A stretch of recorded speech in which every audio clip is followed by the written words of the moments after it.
naman ang ating kahinatnan. Hawak natin ang pangako niya, importante ligtas tayo.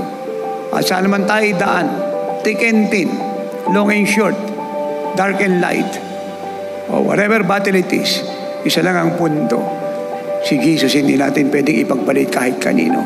In life or in death, we choose Jesus. Gaano kahalaga yung malinis ang puso natin sa lahat ng bagay?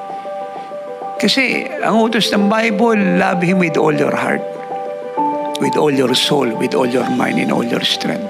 So paano mo siya mamahalin ng buong puso at paano mo gagawin ang isang bagay ng buong puso kung yung puso mo hati,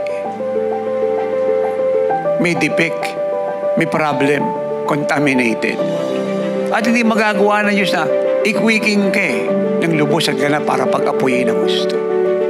Ang nag-i-enjoy ng mga sinasabi ko, yung mga taong nabuhay sa presensya ng Diyos.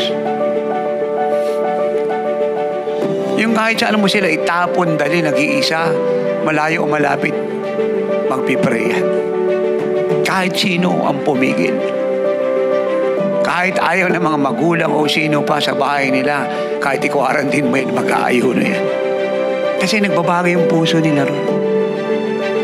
Sa kanila, hindi duty yun a privilege, a duty that was given by God to do without any delay.